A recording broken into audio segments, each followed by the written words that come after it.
Taste the Daily. Chennai மாநகராட்சியின் சாலையோரங்களில் விதிகளை மீறி வாகனங்களை நிறுத்துவதால் போக்குவரத்து நெரிசல் ஏற்படுவதாக மக்கள் குற்றம் சாட்டியுள்ளனர். ராயப்பேட்டை ஒயிட் சாலை, பட்டுலா சாலை ஆகிய சாலைகளின் ஓரங்களில் சிலர் விதிகளை மீறி வாகனங்களை நிறுத்துகின்றனர். இதனால் அங்கு போக்குவரத்து நெரிசல் ஏற்படுவதாகவும் பாதசாரிகள் மற்றும் வாகன ஓட்டிகள் கடும் அவதியடைந்து வருவதாகவும் குற்றம் சாட்டியுள்ளனர். ஸ்டாலினின் ஃபெயிலியர் மாடல் ஆட்சியில் சாலையில் செல்லும் வாகனங்களை நிறுத்தி அபராதம் என்ற பெயரில் கொள்ளையடிக்கும் போக்குவரத்து போலீசார் ஏன் இதுகுறித்து நடவடிக்கை எடுப்பதில்லை என மக்கள் கேள்வி எழுப்பியுள்ளனர்.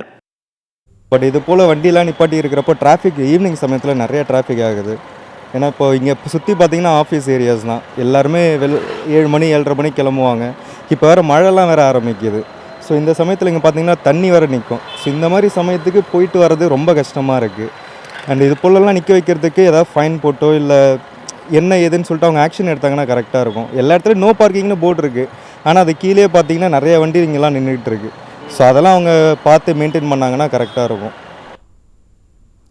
சென்னையில் மெட்ரோ வாட்டர் நிறுவனத்தின் நிலத்தடி பணிகளால் கடந்த 4 ஆண்டுகளில் 400க்கும் மேற்பட்ட சாலைகள் மீண்டும் அமைக்கும் திட்டத்தில் இருந்து நீக்கப்பட்டுள்ளதாக அதிர்ச்சி தகவல் வெளியாகியுள்ளது.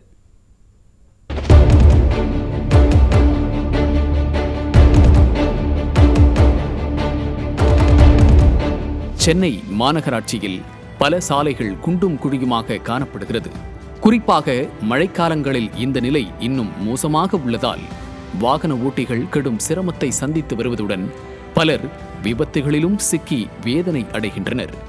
கடந்த 4 ஆண்டுகளில் சுமார் 15,100 சாலைகளை புதிதாகவும் மீண்டும் அமைக்கவும் 1,692 கோடி ரூபாய் செலவழிக்கப்பட்டும் மாநகராட்சியில் புதிதாக சேர்க்கப்பட்ட பகுதிகளிலும் வடசென்னையிலும் இன்னும் மக்கள் சேதமடைந்த குண்டும் குழியுமான சாலைகளிலேயே பயணிக்க வேண்டிய நிலை உள்ளது. மெட்ரோ வாட்டர் நிறுவனம் நிலத்தடி பணிகளை மேற்கொண்டதால் 400க்கும் மேற்பட்ட சாலைகள் கடந்த 4 ஆண்டுகளில் மீண்டும் அமைக்கப்படும் திட்டத்திலிருந்து நீக்கப்பட்டு அப்பகுதிகளில் சாலைகள் அமைக்கப்படாமலேயே இருக்கின்றன.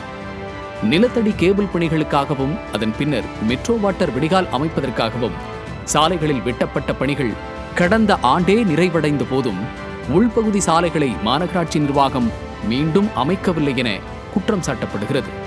நிதி ஒதுக்கீடு இல்லாததால் தாமதம் ஏற்பட்டிருப்பதாக அதிகாரிகள் தெரிவித்திருக்கும் நிலையில் ஸ்டாலினின் ஃபெயிலியர் மாடல் அரசு மக்கள் பணிகளுக்கு நிதியை பயன்படுத்தாமல் வீண் விளம்பரங்களுக்கு நிதியை விரயம் செய்வதாக குற்றம் சாட்டப்படுகிறது.